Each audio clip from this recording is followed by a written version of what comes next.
રાજ્યમાં પાણીના જથ્થાની સ્થિતિ રાજ્યના 207 ડેમમાં 54.48% પાણીનો જથ્થો છે તો સૌરાષ્ટ્રના જળાશયોની વાત કરીએ તો 35.29% પાણીનો જથ્થો છે જ્યારે કચ્છના જળાશયોમાં 32.96% પાણીનો જથ્થો છે ઉત્તર ગુજરાતમાં જળાશયોમાં 45.23% પાણીનો જથ્થો છે જ્યારે દક્ષિણ ગુજરાતના જળાશયોની વાત કરીએ તો 45.42% જેટલો પાણીનો જથ્થો ઉપલબ્ધ છે મધ્ય ગુજરાતના જળાશયોમાં 55.63% પાણીનો જથ્થો ઉપલબ્ધ છે ગત વર્ષે રાજ્યમાં 128% વરસાદ નોંધાયો હતો જોઈ શકાય કે વરસાદ નોંધાયો હતો અને હવે ચોમાસું પણ નજીક આવી ગયું છે તેમ છતાં પૂરતો પાણીનો જથ્થો ઉપલબ્ધ હોવાનું આંકડાકીય માહિતીમાં સામે આવ્યું છે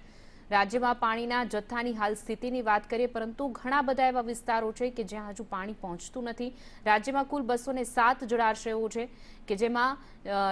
જથ્થાની વાત કરીએ કે એમાં 54.48% ઓલ ઓવર પાણીનો જથ્થો ઉપલબ્ધ છે સૌરાષ્ટ્રમાં સૌથી વધુ એટલે કે 141 ડેમ છે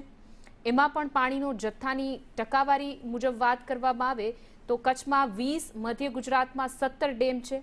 રાજ્યમાં પાણીના જથ્થાની સ્થિતિ જે ગ્રાફિક્સના માધ્યમથી અમે તમને સમજાવવાનો પ્રયાસ કરી રહ્યા છીએ કે ઉત્તર ગુજરાતમાં 15 ડેમ છે